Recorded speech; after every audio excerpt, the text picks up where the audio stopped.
ও স্বামী, আমার কান্নার কারণ হইল আমি তো আরামে আপনার সঙ্গে কি বিছানায় ঘুমাচ্ছিলাম, হঠাৎ এখন মাত্র 2টা বাজে আমার সন্তান আপনার কলিজার টুকরা আমার কলিজার ভিতরে এমন জোরে লাথি মারছে, আমি আর ঘুমাইয়া থাকতে পারি নাই। ঘুম থেকে উঠে কান্না করে, ও বাবা, আবার দুনিয়াতে যখন আমরা আসছি তখনও মা জীবনের সাথে জীবন যুদ্ধ করতে হয়েছে। এমনও মা আছে সন্তান প্রসবের সময় দুনিয়া থেকে বিদায় হয়ে যায়। এমনও মা আছে সন্তান দুনিয়াতে আসবে, ডাক্তার বলছে হয়তো সন্তান বাঁচাতে হবে আর না হয় মাকে বাঁচাতে হবে। মা চিৎকার মেরে বলে, ও ডাক্তার, 2টা পায়ে দইরা বলি আমার সন্তানকে আমি 10 মাস 10 দিন গর্ভে ধারণ করছি, সাবধান আমার সন্তানটারে মাইরেন না, দরকার হইলে আমাকে মেরে ফেলেন, তারপরেও আমার সন্তানটারে দুনিয়া দেখান। ঠিক কিনা? এমন কষ্ট দিয়া দুনিয়াতে আসছি। ও বাবা, যার মা দুনিয়াতে নাই, আজকে আলোচনা শোনার পরে সে ঘরের ভিতরে ঘুমায় থাকতে পারে না।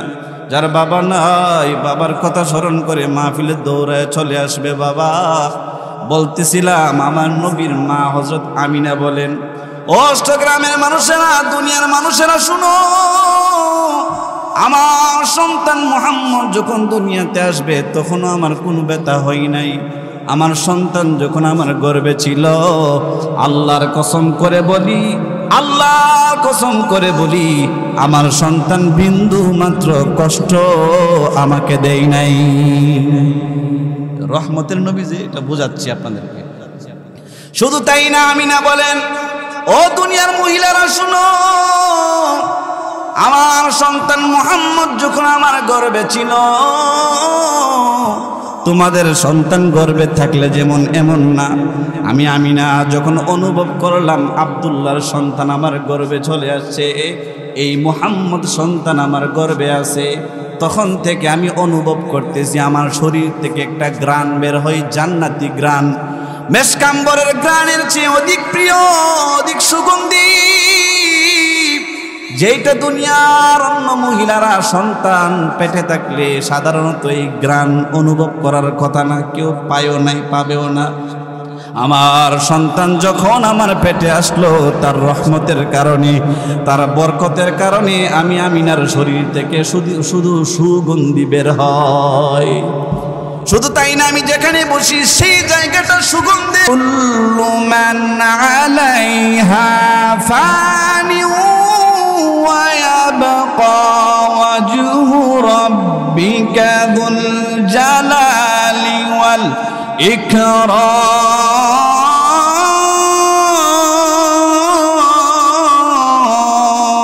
ইকরাম। কুল্লু মান আলাইহা ফান, যারা জমিনে আছো, যাদেরকে আমি সৃষ্টি করছি, সবাই ফানা হয়ে যাবে, সবাই ধ্বংস হয়ে যাবে। ওয়ায়াবকা, বাকি থাকবে শুধুমাত্র ওয়াজহু রাব্বিক, আপনার রবের সত্তাটাই বাকি থাকবে, অর্থাৎ আল্লাহ তাআলাই বাকি থাকবেন। বাকি সবাইকে মৃত্যুবরণ করতে হবে, সবাই ধ্বংস হবে, কিন্তু আল্লাহর কোনো ধ্বংস নাই। আল্লাহু লা ইলাহা ইল্লা হুয়াল হাইয়ুল কাইয়্যুম।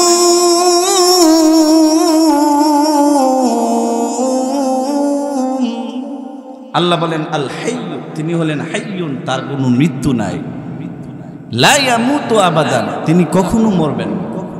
আল্লাহর কোনো ধ্বংস নাই, আল্লাহর কোনো ক্ষয় নাই। এজন্য আল্লাহ যেন বুঝাইতে চায়, নবী, ইন্নী আনাল্লাহু রব্বুল আলামিন, আমি হলাম রব্বুল আলামিন, আর আপনাকে আমি বানিয়েছি রহমাতুল লিল আলামিন। আমি আল্লাহ যতটুকু জায়গার জন্য রব, আপনি নবী ততটুকু জায়গার জন্য রহমত। এবার বলেন, আল্লাহ কি শুধু বাংলাদেশের রব নাকি সারা পৃথিবীর? শুধু সারা পৃথিবীর না। আল্লাহ বলেন নাই নবীজিকে যে আপনারা শুধু পৃথিবীর জন্য রহমত বানিয়েছি। আল্লাহ এই কথাও বলেন নাই আপনাকে শুধু রহমাতাল্লিল বাংলাদেশ বানাইছি, রহমাতাল্লিল সৌদি আরবিয়া, সৌদি আরবের জন্য রহমত বানাইছি, এটা বলেন নাই। আল্লাহ নবীজির রহমতের ক্ষেত্রে ব্যবহার করছেন আলামিন, আমি আল্লাহ জগৎ সমূহের রহমত বানিয়েছি। যত জগৎ আমি আল্লাহ বানিয়ে রেখেছি, তত জগতের জন্য আমি আল্লাহ রব, আর আপনাকে আমি আল্লাহ বানিয়েছি রহমত। সুবহানাল্লাহ। তাহলে সোজা কথায় আল্লাহ যত জায়গায় যতদিন রব, আমাদের নবী তত জায়গায় ততদিন রহমত। বলেন, আল্লাহ যত জায়গায় যতদিন রব, আমাদের নবী তত জায়গায় ততদিন রহমত। সেই রহমতের নবীর উম্মত আমরা হইতে পেরেছি, এই জন্য আমরা খুশি না? সবাই বলেন আলহামদুলিল্লাহ। আল্লাহ তাআলা সেই নবীর উসিলায় আমাদেরকে জান্নাতি করুক, আল্লাহর ওলি বানায় নেক। সবাই বলে আমিন। সেই নবী রহমত কখন থেকে শুরু হয়েছে? মিনাল হায়াতি ইলাল ওয়াফাতি আও ইলা ইয়াউমিল কিয়ামাতি। আমাদের নবী করিম সাল্লাল্লাহু আলাইহি সাল্লামের রহমত শুরু হয়ে গিয়েছে সহজে আমাদেরকে বোঝানোর জন্য, মিনাল হায়াতি জীবনের শুরু থেকে, ইলাল ওয়াফাতি আও ইলা ইয়াউমিল কিয়ামাতি, কিয়ামত পর্যন্ত নবীজির অস্তিত্ব যখন পৃথিবীতে আসছে তখন থেকেই রহমত শুরু হয়ে গিয়েছে। কিয়ামত পর্যন্ত নবীর রহমত চলতেই থাকবে, চলতেই থাকবে। সুবহানাল্লাহ। যেমন আপনারা একটু খেয়াল করেন, আল্লাহর নবী সাল্লাল্লাহু আলাইহি ওয়াসাল্লাম যখন ওনার মায়ের পেটে আসলেন, মায়ের গর্ভে আসলেন, মা আমিনার গর্ভে, মা আমিনা ডেকে ডেকে কয়, ও দুনিয়ার মানুষেরা শুনো, আমার ছেলে কেমন রহমত, আমার ছেলে কেমন বরকত, আমার ছেলে মুহাম্মদ যেমন তেমন সন্তান না, তাকে তোমরা সাধারণ মানুষ ভাবিও না। আমার সন্তান যখন আমি আমিনার গর্ভে আসলো রে, ও পৃথিবীর মহিলারা শুনো, তোমাদের সন্তান যখন তোমাদের গর্ভে আসে তখন তোমাদের কষ্ট হয়, তোমাদের অনেক মহিলাদের বমি বমি হয়, ভালো করে খানা খাইতে পারে না, ভালো করে ঘুমাইতে পারে না, ভালো করে চলাফেরা করতে পারে না, ভালো করে বসতে পারে না, উঠতে পারে না। নবীজির মা বলেন, নষ্ট গ্রামের মুসলমানেরা শুনো, আমার সন্তান কেমন রহমত, আমার সন্তান যেই মাত্র আমি আমিনার গর্ভে আসলো, গর্ভে আসার পর থেকে আমার সন্তান দুনিয়াতে আসার আগ পর্যন্ত রবের কসম করে বলি, আমি আমিনার বিন্দু মাত্র কষ্ট হই নাই। সুবহানাল্লাহ। আমরা যে মার গর্ভে হইছি, আমরা কষ্ট দিছি নি? হ্যাঁ না, কষ্ট ছাড়া কেউ আসছে দুনিয়াতে? শুধু কষ্ট দেই নাই, মুফাসসিরিনে কেরাম বলেন, সন্তান যখন মায়ের গর্ভে যায় আর ওই সন্তানটার বয়স যখন 120 দিন পূর্ণ হয়ে যায়, আল্লাহ সন্তানকে পাও দান করেন, হাত দান করেন। আর সন্তানটা যত বড় হয় মায়ের কলিজার নিচে চলে যায়, কলিজার কাছাকাছি চলে যায়। সন্তান যত বড় হয়, সন্তানের হাত পা যখন পরিপূর্ণ হয়, সন্তান সেই হাত আর পা দিয়া মায়ের কলিজার ভিতরে লাথি মারে। মা চিৎকার করে বলে, মালিক, ওগো আল্লাহ, সইতে পারি না, আমার আপনার মা দুই চোখের পানি ফালায় ফালায় আমাকে আপনাকে গর্ভে ধারণ করে করে মা কাঁদছেন। রাত্রিবেলা সবাই আরামে ঘুমায়, কিন্তু মা জননীর দুই চোখে ঘুম নাই। রাত্র 1টা বাজে, 2টা বাজে, 3টা বাজে ঘুম থেকে উঠে যায়। ও বাবা, বাথরুমে গেলে শান্তি মতে আমার আপনার মা বাথরুমে বসতে পারে নাই, বদনা নিয়ে দৌড় দিয়া বের হয়ে গেছে। এমন সময় আমার আপনার দাদি জিজ্ঞাসা করে, মা কেন তুমি বাথরুমে গেলা আর দৌড় দিয়া বের হয়ে গেলা? টিকটিকি দেখে, আরল দেখে তুমি বই পাইছো নাকি? এমন সময় আমার আপনার মা জবাব দিত, মা টিকটিকি বা সাপ বা তেলাপোকা দেখে বই পাই নাই, বরং আমি বাথরুমে গেলাম, যেই মাত্র আমি হাজত পুরা করার জন্য বসবো, এমন সময় আপনার নাতি আমার কলিজার ভিতরে এমন জোরে লাথি মারছে, আমি সহ্য করতে পারি নাই, এই জন্য দৌড় দিয়া বের হয়ে গেছে। তোমার আপনার মা রাত্র যখন গভীর হয়ে যায়, 2টা বাজে, 3টা বাজে, আমার আপনার মা ঘুম থেকে উঠিয়া যায়। বাবা দুঃখ মিয়া হঠাৎ করে ঘুম থেকে উঠে দেখে তার স্ত্রী আমার আপনার মা কান্না করে। ওরে বিবি, কান্দো কেন? কান্নার কারণ কি? আমার বাড়ির মানুষেরা তোমাকে কোনো কষ্ট দিয়েছিল নাকি, কোনো ব্যথা পাইছো নাকি আমার কাছে বলো। মা জননী ডাক দিয়া কয়, ও স্বামী, আমার শ্বশুর বাড়ির মানুষ বড় ভালো, তারা আমাকে কোনো আঘাত দেয় না, তারা আমাকে ভালোবাসে। ও স্বামী, আমার কান্নার কারণ হইল আমি তো আরামে আপনার সঙ্গে কি বিছানায় ঘুমাচ্ছিলাম, হঠাৎ এখন মাত্র 2টা বাজে আমার সন্তান আপনার কলিজার টুকরা আমার কলিজার ভিতরে এমন জোরে লাথি মারছে, আমি আর ঘুমাইয়া থাকতে পারি নাই। ঘুম থেকে উঠে কান্না করে, ও বাবা, আবার দুনিয়াতে যখন আমরা আসছি তখনও মা জীবনের সাথে জীবন যুদ্ধ করতে হয়েছে। এমনও মা আছে সন্তান প্রসবের সময় দুনিয়া থেকে বিদায় হয়ে যায়। এমনও মা আছে সন্তান দুনিয়াতে আসবে, ডাক্তার বলছে হয়তো সন্তান বাঁচাতে হবে, আর না হয় মাকে বাঁচাতে হবে। মা চিৎকার মেরে বলে, ও ডাক্তার, 2টা পায়ে দইরা বলি, আমার সন্তানকে আমি 10 মাস 10 দিন গর্ভে ধারণ করছি, সাবধান আমার সন্তানটারে মাইরেন না, দরকার হইলে আমাকে মেরে ফেলেন, তারপরেও আমার সন্তানটারে দুনিয়া দেখান। ঠিক কিনা? এমন কষ্ট দিয়া দুনিয়াতে আসছি। ও বাবা, যার মা দুনিয়াতে নাই, আজকে আলোচনা শোনার পরে সে ঘরের ভিতরে ঘুমায় থাকতে পারে না। যার বাবা নাই, বাবার কথা স্মরণ করে মাহফিলে দৌড়ায় চলে আসবে। বাবা, বলতেছিলাম আমার নবীর মা হযরত আমিনা বলেন, অষ্টগ্রামের মানুষেরা, দুনিয়ার মানুষেরা শুনো, আমার সন্তান মুহাম্মদ যখন দুনিয়াতে আসবে তখনও আমার কোনো ব্যথা হয় নাই। আমার সন্তান যখন আমার গর্ভে ছিল, আল্লাহর কসম করে বলি, আল্লাহর কসম করে বলি, আমার সন্তান বিন্দু মাত্র কষ্ট আমাকে দেয় নাই। রহমতের নবী যে, এটা বোঝাচ্ছি আপনাদেরকে। শুধু তাই না, আমিনা বলেন, ও দুনিয়ার মহিলারা শুনো, আমার সন্তান মুহাম্মদ যখন আমার গর্ভে ছিল, তোমাদের সন্তান গর্ভে থাকলে যেমন এমন না। আমি আমিনা যখন অনুভব করলাম আব্দুল্লাহর সন্তান আমার গর্ভে চলে আসছে, এই মুহাম্মদ সন্তান আমার গর্ভে আছে, তখন থেকে আমি অনুভব করতেছি আমার শরীর থেকে একটা ঘ্রাণ বের হয়, জান্নাতি ঘ্রাণ, মেশকাম্বরের ঘ্রাণের চেয়ে অধিক প্রিয়, অধিক সুগন্ধি, যেটা দুনিয়ার অন্য মহিলারা সন্তান পেটে থাকলে সাধারণত এই ঘ্রাণ অনুভব করার কথা না, কেউ পায়ও নাই, পাবেও না। আমার সন্তান যখন আমার পেটে আসলো, তার রহমতের কারণে, তার বরকতের কারণে আমি আমিনার শরীর থেকে শুধু সুগন্ধি বের হয়। শুধু তাই না, আমি যেখানে বসি সেই জায়গাটা সুগন্ধে পরিপূর্ণ হয়ে যায়। শুধু তাই না, শুনো, আমার সন্তান মিনাল হায়াতি ইলা ইয়াউমিল কিয়ামাতি, আমার সন্তান কেমন রহমত শুনো।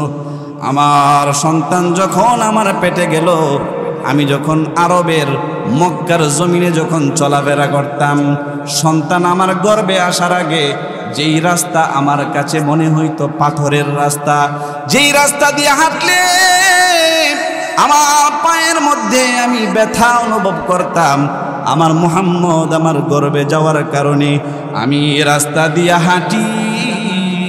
আল্লাহর কসম, আমার সেই সন্তানের কারণে আল্লাহ তাআলা সেই পাথরের রাস্তাকে আমার জন্য তুলার মতো নরম বানায় দেয়।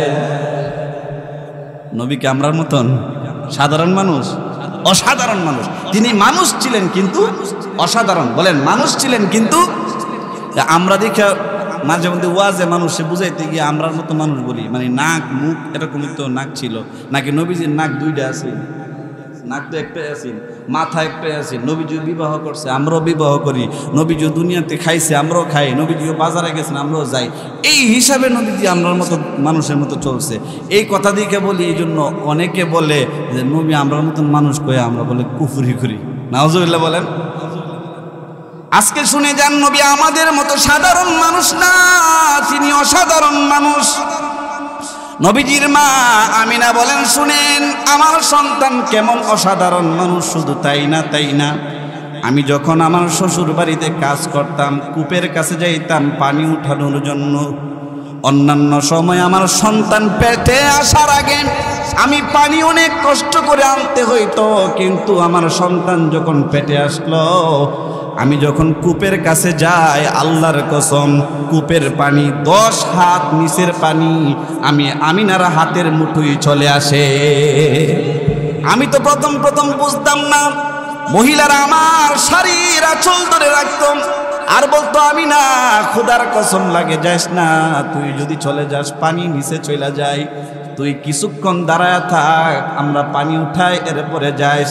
ও দুনিয়ার মানুষেরা, আমার সন্তান পেটে থাকার কারণে, আমার সন্তানের রহমতের কারণে আমি কূপের কাছে গেলে কূপের পানি আল্লাহর রহমতে অটোমেটিক উপরে উঠে যায়।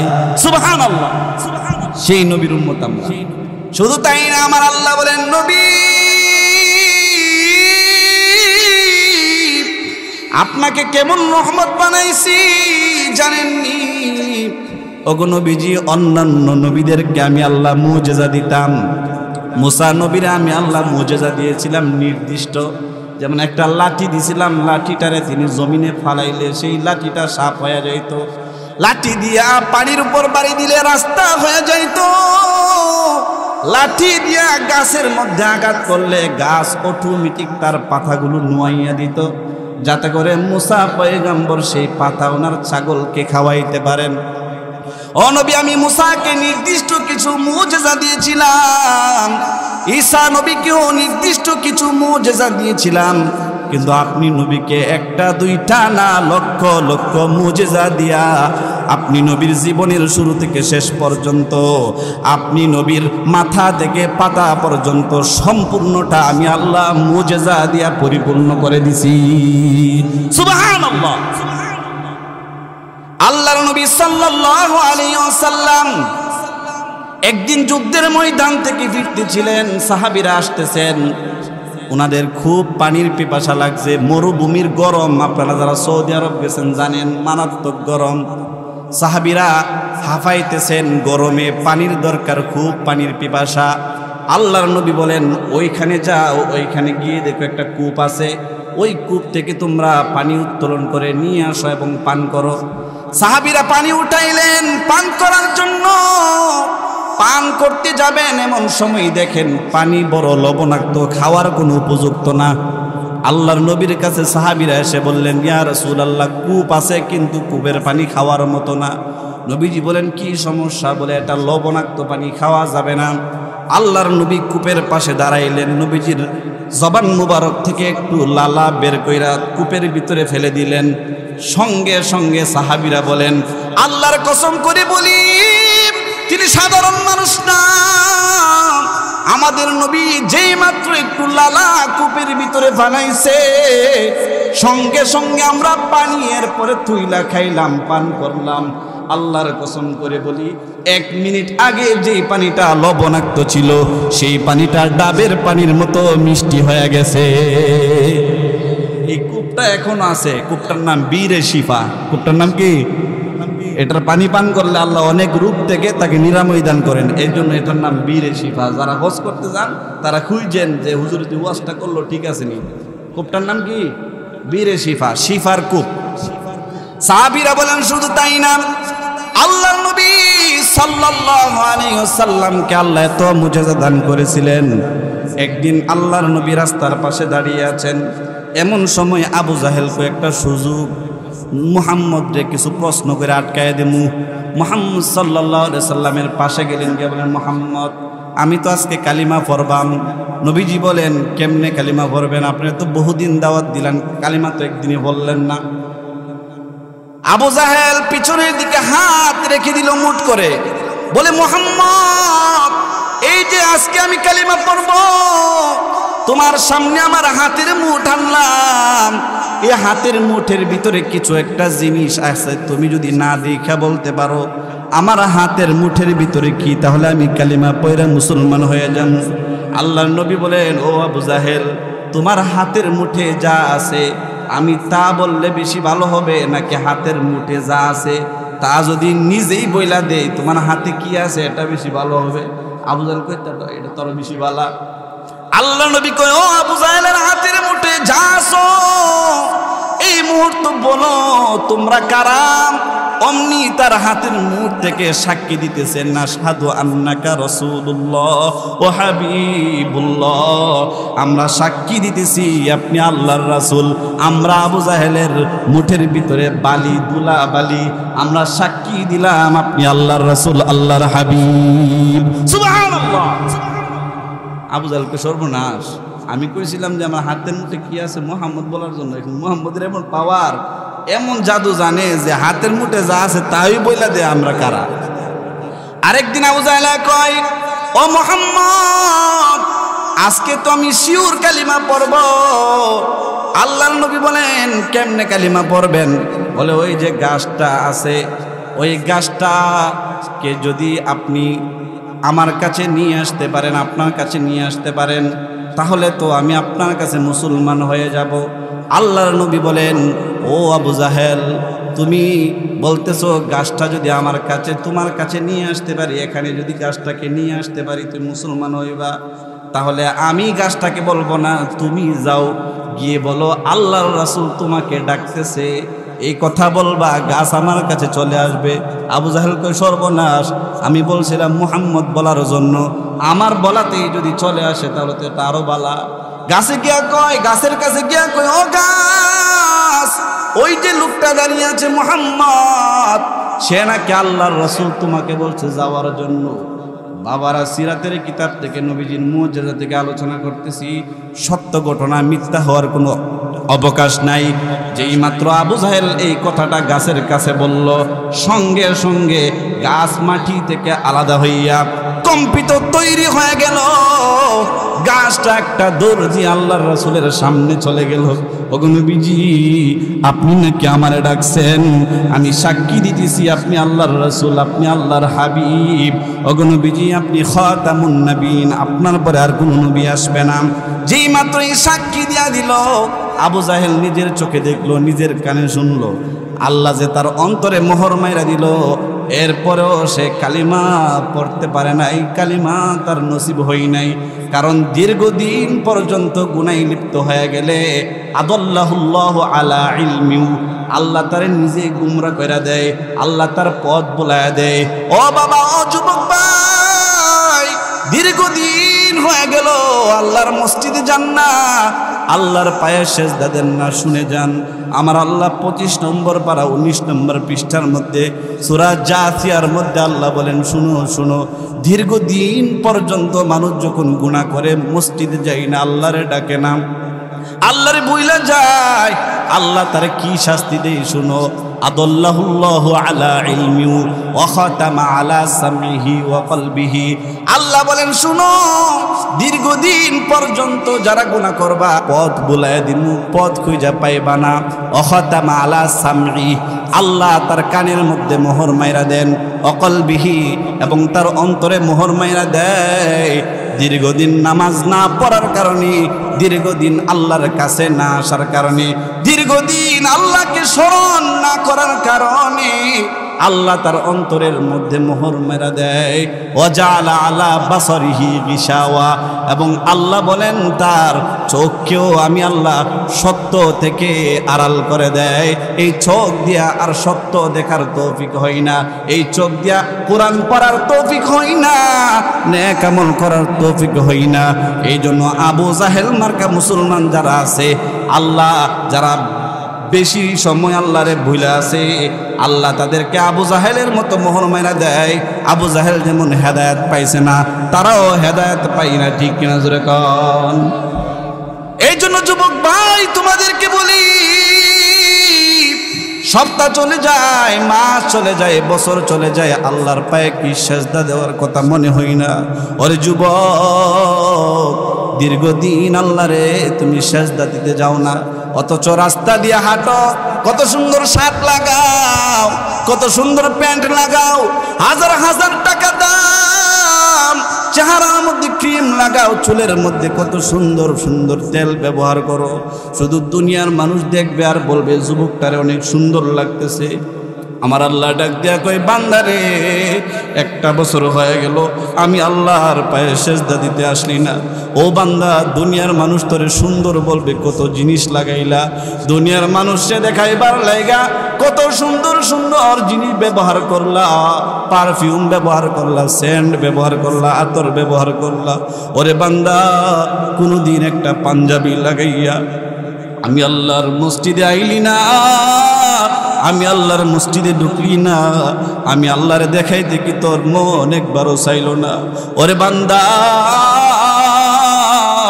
দুনিয়ার মানুষকে দেখানোর জন্য কত কিছু করলা, কত টাকা খরচ করলা, আমি আল্লাহর জন্য একটা পাঞ্জাবি পর্যন্ত বানাইতে পারলা না, একটা টুপি তোমার মাথায় দিতে পারলা না। ও বান্দা, আমি আল্লাহর জন্য 50 টাকার একটা টুপি লাগাইয়া 200 টাকা দামের একটা পাঞ্জাবি লাগাইয়া যদি তুমি মসজিদে যাইতা, আমি আল্লাহ দুনিয়ার মানুষের থেকে বেশি খুশি হয়ে যাইতাম। সুবহানাল্লাহ বলেন। আল্লাহ প্রতিদিন ডাকেন, আয় আয় আয় বান্দা আয়। আমি আল্লাহরে কি স্মরণ হই না? বছর চলে যায়, 1 বছর 2 বছর 10 বছর 50 বছর চলে গেল, এরপরও নামাজে আসে না, আল্লাহর কথা স্মরণ হই না। আল্লাহ প্রতিদিন ডাকেন, প্রতিদিন ডাকেন। ডাকতে ডাকতে ডাকতে ডাকতে আমার মাওলা এক সময় আদাল্লাহুল্লাহু আলা ইলমি, আল্লাহ তার প্রতি তাকে বলেন, ও বান্দা তোরে বহুদিন ডাকছি, একদিনও আইলি না, গুনাহ করতে করতে এমন নাফরমান হয়ে গেছো, আমি আল্লাহ নিজেই তোরে মোহর মেরে দিলাম। আল্লাহ যদি মোহর মেরে দেয়, এই বেচারা কি আর কোনোদিন হেদায়েত পাবে নাকি?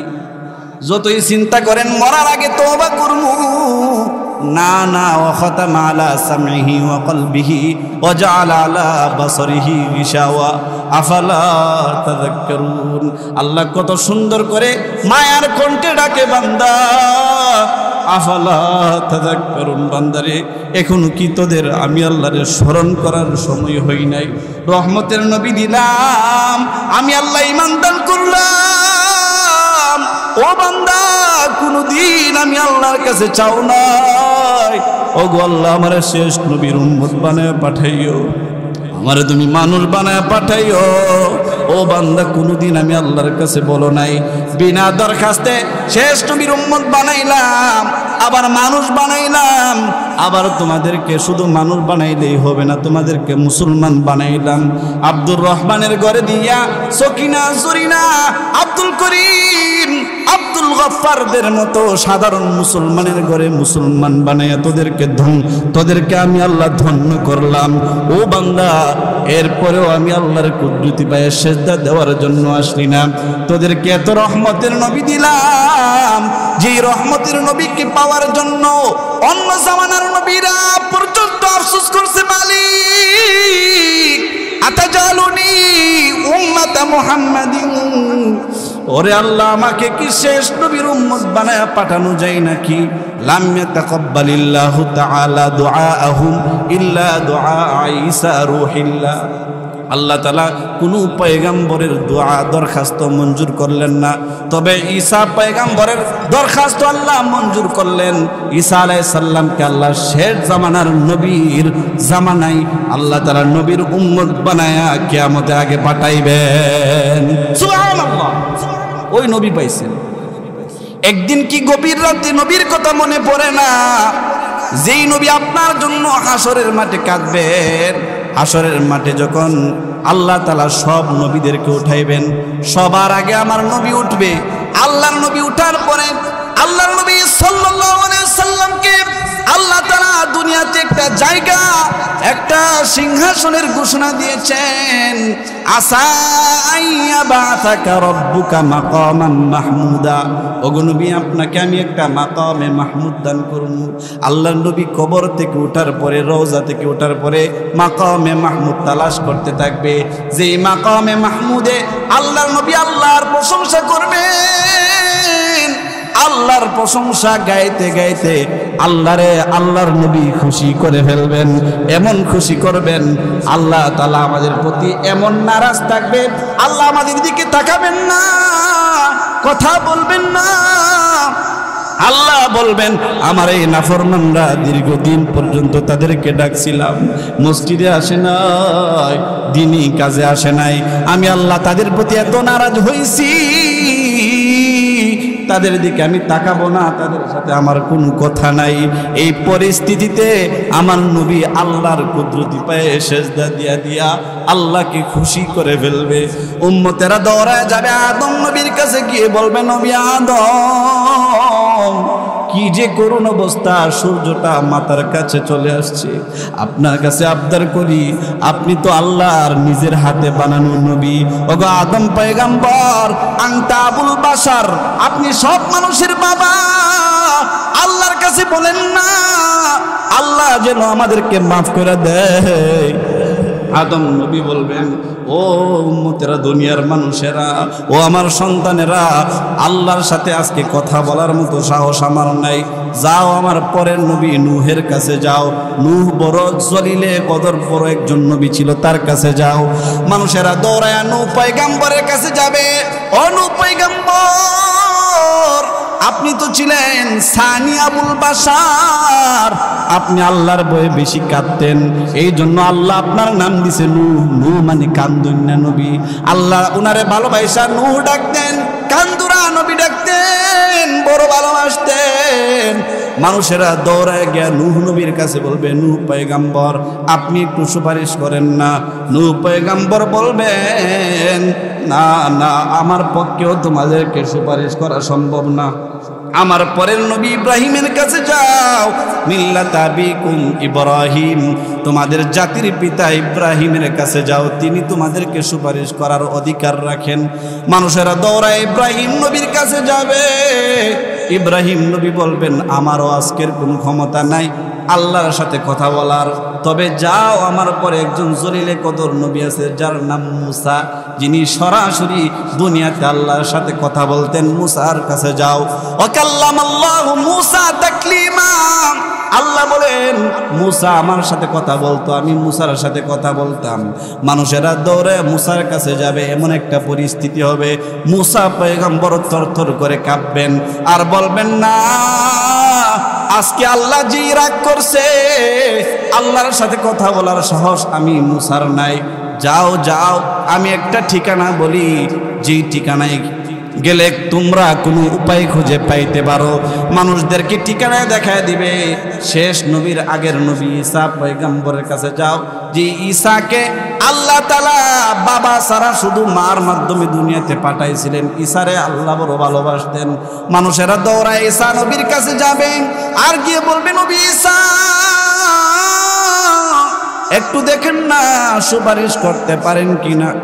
ঈসা নবী বলবেন, না। মুবাশশিরাম বিরাসূলি ইয়াতি মিন বাদি ইসমুহু আহমদ, আমি তোমাদেরকে সুসংবাদ দিতে পারি আমার পরে একজন নবী যার নাম আহমদ, যার নাম মুহাম্মদ। তিনি ওই যে মাকামে মাহমুদে সিজদায় পড়ে পড়ে আল্লাহর সাথে কথা বলতেছে। আজকে এই ময়দানে সেই নবী ছাড়া আল্লাহর সাথে কথা বলার আর কারো কোনো সাহস নেই। মানুষেরা দৌড়ায় যাবে, দলে দলে গিয়ে দেখবেন আমার নবী কুদরতি আসরটা দিয়া আল্লাহর কাছে ভিক্ষা চাবে। আল্লাহ রব্বি হাবিলি উম্মতি, রব্বি হাবিলি উম্মতি। ওই দিনও মানুষ আমার নবীর মুজিজা দেখবে, আমার নবীজির রহমত। ওই দিনও মানুষগুলা দেখবে আমার নবী আসলটা দিয়ে আল্লাহর দিকে তাকায় বলবে, মালিক ওগো আল্লাহ, উম্মতের করুণ অবস্থা, রব্বি হাবিলি, আল্লাহ আপনি আমারে দান করেন, উম্মতি আমার উম্মত দান করেন। ওগো আল্লাহ আমার উম্মতদেরকে আমারে দেন, আমি আমার ইচ্ছা মতো আমার উম্মতদেরকে জান্নাতে পাঠাই, আমার উম্মতদেরকে জান্নাতে পাঠাই। এমন সময় আমার আল্লাহ বলবেন, নবী ওগো নবীজি, আপনাকে আমি আল্লাহ এই স্বাধীনতা দিতাম, আপনার ইচ্ছা মতো আপনি উম্মতদেরকে বেহেশতে পাঠায় দিতেন।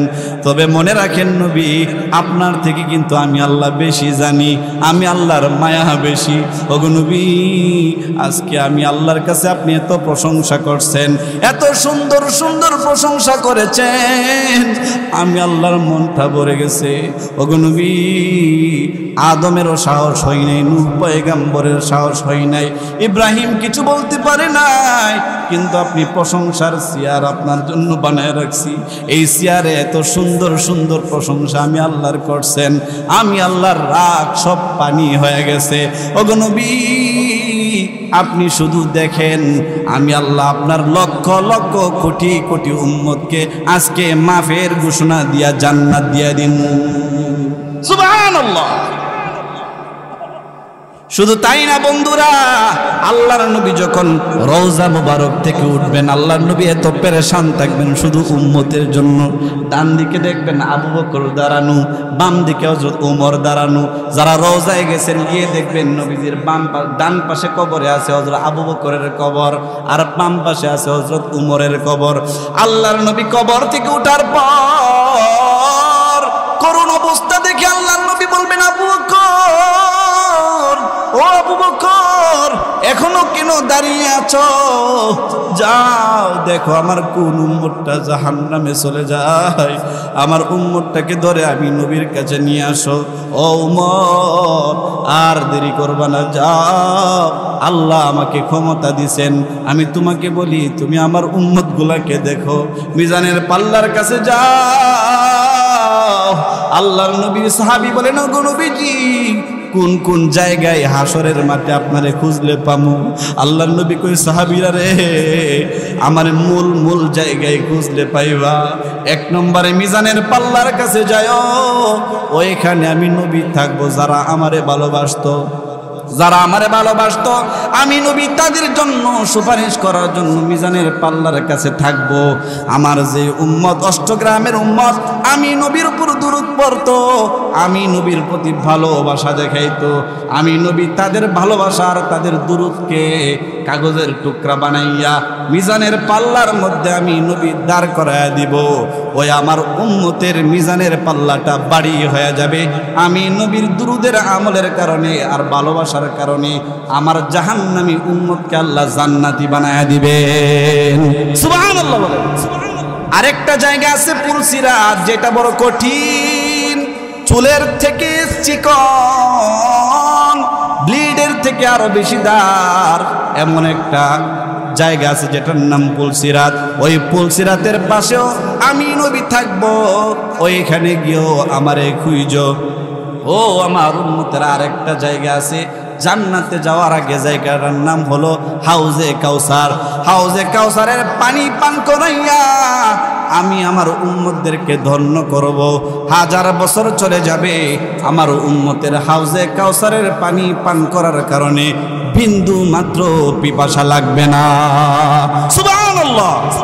ওই নবী যাকে ভালোবাসলে জান্নাতে যাওয়া সহজ, যার নামে দুরূদ পড়লে জান্নাতে যাওয়া সহজ, ওই নবীকে আমরা ভালোবাসতে রাজি আছি? নবীজির উপর দুরূদ পড়তে রাজি আছি? একবার যদি দুরূদ পড়ি, আল্লাহ তাআলা আমাদের উপর কমপক্ষে 10 বার রহমত নাযিল করেন। কয়বার? ওই নবীকে অপমান করে বাংলাদেশে এমন লোক আসেননি কয়েকদিন আগে? হ্যাঁ, আল্লাহ নবী সাল্লাল্লাহু আলাইহি সাল্লামকে ব্যঙ্গ করত, আর তারা তাদেরকে প্রশ্রয় দিয়ে রাখতো। নাস্তিক মুরতাদদেরকে রায় দিয়ে দিয়ে মাথায় তুলেছিল। তারা সব সময় আমাদের নবীজিকে নিয়ে ব্যঙ্গ করত। আমরা হেফাজতে ইসলাম উলামায়ে কেরাম যখন তাদেরকে শাপলা চত্বরে তাদের বিচারের জন্য গিয়েছিলাম, তারা আমাদেরকে তাসবিহ পড়ারত অবস্থায়, তাহাজ্জুদরত অবস্থায়, নামাজ পড়া অবস্থায়, জিকির করা অবস্থায় আমাদেরকে পাখির মতো গুলি করে মেরেছিল। ঠিক কিনা বলেন? আল্লাহ তাআলা তাদেরকে এমন বিচার করেছেন, মাত্র আধা ঘন্টার ভিতরে, জোহরের আগেও আমরা টের পাই নাই তাদের এভাবে পতন হবে। আল্লাহ দেখায় দিলেন নমরুদের মতন, ফেরাউনের মতন মুহূর্তের মধ্যে নবীর দুশমনদেরকে আমি আল্লাহ পতন করতে পারি। ঠিক কিনা জোরে বলেন? যারা ভবিষ্যতে আসবেন মনে রাখবেন, আল্লাহর জমিনে আল্লাহর নবীর বিরোধিতা করলে আল্লাহ তাআলা তার বিরুদ্ধে সরাসরি অ্যাকশন নেন। ঠিক কিনা জোরে বলেন? যেমন তাব্বাত ইয়াদা আবি লাহাবি ওয়া তাব, আল্লাহ তাআলা নবীর দুশমনি করার কারণে আবু জাহেলের বিরুদ্ধে আল্লাহ আয়াত নাজিল করে নাই, আল্লাহ অন্যান্য কাফেরদের বিরুদ্ধে আয়াত নাজিল করে নাই, কিন্তু নবীর আপন চাচা আবু লাহাব নবীর বিরোধিতা করছে, এমন বিরোধিতা করছে আল্লাহর নবী ধ্বংস হোক এই দোয়া করছে। আল্লাহ কয় আমার নবী ধ্বংস হইতো না, তুই তো আমার বিরোধিতা করলে তুই মাপ পাইতি, আমার নবীর বিরোধিতা করার কারণে আমি আল্লাহ কিয়ামত পর্যন্ত তোকে বদদুয়া দিলাম। তাব্বাত ইয়াদা আবি লাহাব, আবুল আহাব ধ্বংস হোক, তার বংশের সবাই ধ্বংস হোক। এই জন্য কিয়ামতের আগ পর্যন্ত যারাই পৃথিবীতে আমার নবীর বিরোধিতা করবে, নবীর রহমতকে অস্বীকার করবে, আল্লাহ তাদেরকে ধ্বংস করবেন। ঠিক কিনা জোরে বলেন? আমরা নবীর পক্ষে না বিপক্ষে? কে কে পক্ষে আছে দুইটা হাত তুলি। নারে তাকবীর, নারে তাকবীর। কোরআন সুন্নাহর আলো, আল হাদিসের আলো, আল কোরআনের আলো, নারে তাকবীর। আল্লাহ তাআলা এই মাহফিলকে কবুল করুক। আমাদের সবাইকে যে কথাগুলো শুনেছি, শুনবো, এই কথাগুলোর উপর আমল করার তৌফিক দান করুক। সবাই বলে আমিন। ওয়া আখির দাওয়ানা আলহামদুলিল্লাহি রাব্বিল আলামিন। আলহামদুলিল্লাহ, সুম্মা আলহামদুলিল্লাহ। ফরজানকে অসংখ্য ধন্যবাদ আমাদেরকে সুন্দর তাফসীর উপহার দেওয়ার জন্য। এই পর্যায়ে